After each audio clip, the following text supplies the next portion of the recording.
Hello and welcome to MacPhail Center for Music. This is the first MacPhail Coffee Talk. Ever since the coronavirus, we're not able to meet in person, so MacPhail is doing everything we can to keep the music learning going. Today we have Troy Strand doing composing for video games. My name is Timothy Dupre, Director of Individual Instruction, and I'll be hosting Troy. Troy is a MacPhail faculty member, composer, educator, and multi-instrumentalist active in the Twin Cities. He has a master's degree in composition from Central Michigan State and a bachelor's of music from Lee University. Troy is a three-time recipient of the MacPhail Artist Development Grant in composition. He teaches composing for video games and a composition class at MacPhail. Troy writes fun music for fun games. His games appear on Steam, iOS, Android, Xbox One, and Nintendo Switch. Welcome, Troy. Thank you, Tim. It's very nice to be here. Nice to see you again. You too, yeah. So, how did you get involved with video game composition? Well, I have always loved video games, and I really found my calling in music when I was in like middle and high school, and I thought that there was just nothing anybody would want to do with their time other than write music. So I wanted to study music in college, and I was studying to become a band teacher and to do that while I was able to do the composition thing on the side. But I've always been interested in it, and there was an opportunity one time by the American Composers Forum, which was based in St. Paul, Right. it was like a video game music weekend at McNally Smith College of Music. And so I went to that, and I got to hear from some pretty prominent video game composers who were willing to share their experience and kind of share like what the digital side of music creation looks like and kind of the software needs and how to meet developers. And it was just a really cool experience to hear from industry experts. And so after that meeting, I kind of went to some local game developer meetups and decided to, throw my hat into the ring as a game composer. And I met some developers, and the rest is history. Yeah. So, could you maybe talk us through what is the process for writing for video game? Sure. So it's a little bit different than it is with more traditional composition, because you're really limited by the developer's wants and needs. So it starts with finding a developer that that has faith in you to do the work, and then getting kind of a sense of what their game is like. A lot of times they'll send either like images from the game or even concept art if it's really early in development. But a lot of times developers will create what's called a vertical slice, which is kind of a finished version of a game, but only for a very short amount of time. So a lot of demos are a vertical slice. So the physics and the mechanics and the music and everything are kind of finalized, but the rest of the game is far from being done. And so they'll give you a lot of times they'll give you a video, or they might even give you a developer build, which is kind of a version of the game that you can play in your like in your home studio that has all of the mechanics and everything kind of built in already in your game engine software. And so I'll take the opportunity to play through the game a little bit. I can adjust the music that I'm creating, and then I can plug it into the game, see how it interacts with other sounds that have already been completed if there's another sound designer who's working on the team, and then kind of see how it impacts the rest of the gameplay, if it feels like it matches, or if it if the instrumentation is wrong, or if the tempo is just a little bit off. I can make those changes on my music software and then plug those back into the game engine. And then a lot of it from there is just kind of back and forth with the developer, and it's developing a thick skin to not be offended when there's just something that they didn't like. Right. It's just not my decision to make. It's completely up to them. So, just backing up a little bit, what's the best way to meet these developers? I have found a lot of success in the Twin Cities in particular by going to the monthly meetups of the International Game Developers Association. Ah, So there's a local chapter in most metropolitan areas. And this particular one has been meeting the second Wednesday of every month. at the Nerdery in Bloomington, which is a software development company. Um, and there's other organizations in the Twin Cities like Glitch, which is a nonprofit based in Minneapolis that really explores games as a career and culture. Um, and so it's really just kind of getting out there and fighting that imposter syndrome where you feel like nobody's going to take you seriously because you haven't done it yet. Um, but it's just, developing relationships and friendships with people and being the person that, is kind and courteous and professional and somebody that people want to work with. Great. Could you maybe talk about the tools and the technology needed to create video game compositions? Yeah. So a lot of composers will kind of swear by one particular digital audio workstation or a series of those. And these DAWs are they're software that are designed to completely build a composition within that digital landscape. So a lot of traditional composers will compose with software. Some of them still prefer paper and pencil. Um, but programs like Finale and Sibelius and Noteflight are really great for creating compositions that other musicians will perform. But for game music, when you don't have the budget for a live orchestra or live musicians to perform these things, which a lot of indie developers don't have budget-wise, you have to rely on some of that digital audio workstation yourself to kind of play all the instruments, adjust the levels to the right volumes and everything. Um, so the one that I use in my composition is called Logic Pro 10, and that's a Apple software. It's available on Mac. It's one of the less expensive ones. It's only $200, and they range from free to $2,000 for the software, and then all of the software that goes into it, like buying additional virtual instruments, um, goes along with that, and you can spend a lot of money on it, but you can do a lot of really cool things. On the cheap as well. And so the program that I like to use is Logic. So I'm not involved in that aspect of music. I hear about GarageBand. Mm-hmm. Is that something similar to what you're talking about? Yep. So Logic and GarageBand are both developed by Apple. So if you're a Mac or an iPad user, you'd be familiar probably if you're interested in game audio or in digital music at all with a Mac. It comes preloaded with GarageBand, which has a lot of the features that Logic has, but Logic just kind of takes it to that next level of professional quality. So you can add a lot of your own instruments into Logic, and Okay. GarageBand is a little bit more limited, but you can Okay. still do some of those recordings in GarageBand, and the interface looks almost identical. It's just you kind of, as you click on different menus, you see a lot more options in Logic than you do in GarageBand. So when we were getting ready for this, you were sharing a screen, and that was the Logic. Yep, that was Logic. Okay. So is that something you want to try to share now and show us, or do you have another plan for that? Sure, yeah. So my workstation is here, so you're going to see a little bit of my profile. Um, but I'll share this screen, um, and let me know, Tim, if it's looking good. Yes, it looks great.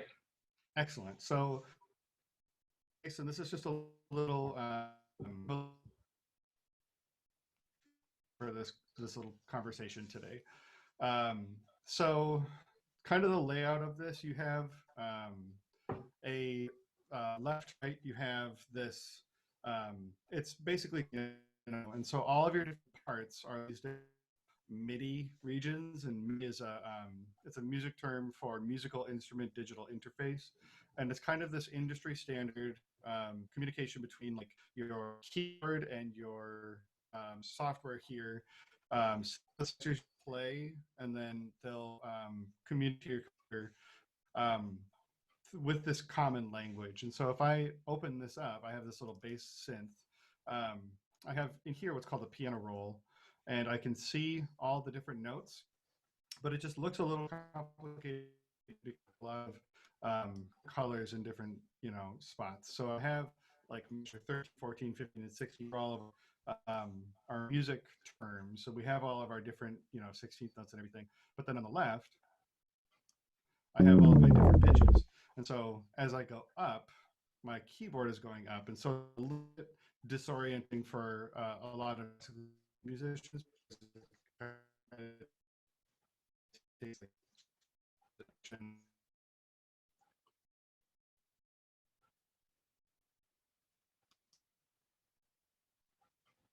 Troy, can you still? Okay. Something happened where everything paused. Maybe we have too Oh, many you things. paused? Yeah, now I can hear you. Something happened where everything kind of paused. Oh, okay. Can you see my screen? Yeah. Okay. Sorry about that. Um, so with the baseline here, I've got this little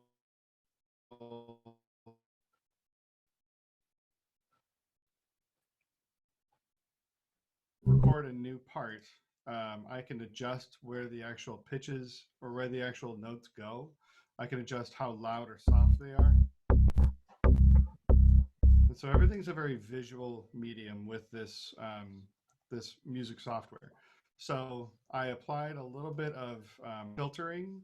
So I took my main melody and I kind of did a filter sweep. And so you can see what that looks like when I show you what's called an EQ or an equalizer. Yep. So when I press play on this first little section, you'll see this little filter kind of opening up to more of these higher frequency notes.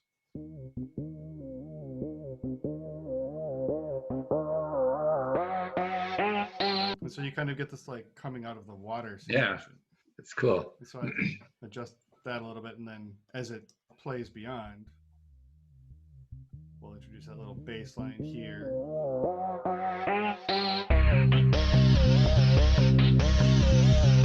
The drums,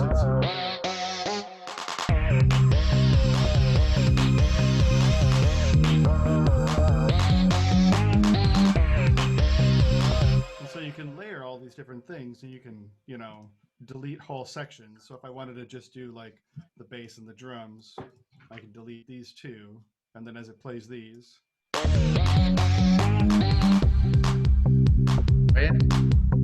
you could do a lot of different techniques to kind of change up what the density and the texture of your music is. Great, great. Let's go back to regular view. Sure. So what do you like most about video game composition? I gotta be honest, what I like most is just hearing my music in games. It's The such, end result? yeah, it's I don't know. I personally, as a composer, have had a heck of a time trying to find real people to play my music. Okay. And I think that this is just kind of a universal struggle. And a lot of composers will kind of get discouraged and stop. Um, and I found that there's a market for this music. There are people who they want their games to sound as good as they look, and they want high quality music that's written specifically for their games. Um, Developers will have options to purchase what's called royalty free music, where they can pay a small fee to a company that owns a lot of music that will enable them to pay a very small uh, fee to have it in their games. Um, and then the composer themselves gets a very, very small cut of that. Um, but when I'm working with a developer, I'm able to say, does this work for your game? Is this what you're looking for? I have these different options. And so I can provide them with, I can do this particular piece is in C minor, and I could have done it in C major if they wanted that kind of an upbeat, more positive kind of a sound. But as the composer, I'm the one who has to kind of translate that emotion into musical terminology. And so a lot of times I'll do things like I'll change it from a major key to a minor key. And with programs like Logic, it's really simple to just kind of grab all those E flats and raise them up to E naturals. I have to, of course, do a few little other things to make it sound nicer, but Yeah. on the whole, it's a really simple process to kind of make those changes for the developer. And so having that opportunity to work alongside them on a game that people play, especially during a time like this when we're all under quarantine and we're trying to stay safe. Video games are a really great opportunity to relieve some stress, to bond with your friends, and I'm just it's really exciting that music is a part of that. Great. I know that your camps at MacPhail are very popular. I know that we've had to add sections. They fill up quickly. What what motivates the kids to be attracted to this maybe, or what do you find exciting about teaching this type of composition? Yeah. So what's really fun about teaching this style of composition is that it doesn't take a lot of theory know-how. Composition itself can be very intimidating and kind of daunting at first. Um, so when kids are excited to learn about video game music, we, as a staff, we try to encourage them to have some piano background because all of the work that we do here is on the keyboard. Um, but it's very different than being a classically trained piano player because you don't have to record all the parts at the same time. You don't have to record left and right hand at all. You can just do like simple, block chords, and then you can break them up with your mouse and click on the individual notes and move them around. But myself, I started my musical career um, as a singer as a child, and then I started playing the trumpet, but I never really touched the piano until I was in college. And that was a really big kind of a setback for me because I never learned how to read clusters of notes and groups of notes and shapes. Mhm. Instead, I'm still to this day, I read note by note, and it's very slow for me to play the piano. Whereas many other composers, that's their primary instrument, that's the first one. Um, and so the students that come to these camps come with a wide variety of keyboard skills. And even if if they could not tell me where middle C is, um, there are ways that we can just kind of position our hand. Do we want it to sound happy or do we want it to sound sad? And we can kind of like put stickers on the keyboards in the MIDI lab at MacPhail, and um, we can just like practice those very basic skills. We rely on a lot of that editing within the software to move those notes around the places we want them to be. That kind of answers the next question I was going to ask Oh, you, sure. which is when you get a new student or a typical student at MacPhail, maybe they have a little bit of music experience. What's the first thing that you do when you're in the lab, when you're about to do video game composition? Is there anything else that you want to add to that that would help answer that? Yeah, so it's really about it's tricky because it's teaching software while teaching composition skills. And so we have kind of like modules that I try to cover about things like um, uh, conjunct motion and building phrases and using kind of tools that can help us get musical ideas out quickly, like question and answer phrasing. And so, like, starting phrases the same way and then ending them differently. And so, it's kind of building those foundational skills into tools that they can use that as we develop that kind of compositional language, then they can kind of expand those things outward. In the context of the summer camp, we have 3 hours a day for 5 days. And that includes a live performance where we play the music at the end of the week. And so digging into what, like the theory behind composition and all the different techniques that are out there can be intimidating. And so it's really starting with what do you want? What emotion do you want this to convey? Are we going to take a real video game scene and are we going to rescore it, which is a valid technique as well? Or are we going to imagine a scene of our own? A lot of my students in these camps, they're they it's really cool. It's an exciting time to be an educator because there are so many resources for kids and adults to learn things on their own. Um, there are so many resources to learn coding, and so students will come in with video games that they've already created. Whether or not it's in Scratch or a professional program like Unity. Students have ideas. Everyone's an artist. They want to learn how to draw in various styles, and so they bring their ideas and they have these kind of complete sets of, I want this character to be in it and this is going to be their theme song, and I want them to fight this character in this place. And a lot of times they'll have an actual game created. Yeah. And then they want some additional help with getting the music going on it. And so helping students who are able to learn on their own is really kind of um, where I see my kind of role as a music educator, um, is helping them, especially, like I said, in a time like this, when they can dig into some of those skills that, places are offering boot camps on coding and development for free because um, why not, Right. so. Nice. So I've known you for a long time, but in reading about you to introduce you, um, I learned how much work you have out there. So what is your number one project that you're most proud of? Um, I think it would be a game called Verdant Skies, which Okay. is available on Steam. So it's a life simulation game, kind of in the vein of Animal Crossing and Stardew Valley.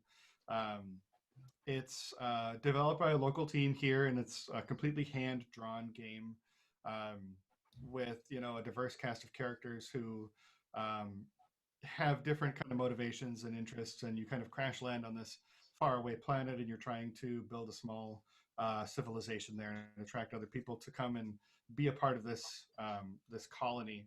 And so, what was really cool about working on that game was because it's a game that um, people would sit down and play for hours, and it's a very kind of zen, relaxing game. It's not there's no violence, there's no shooting or Okay. anything like that.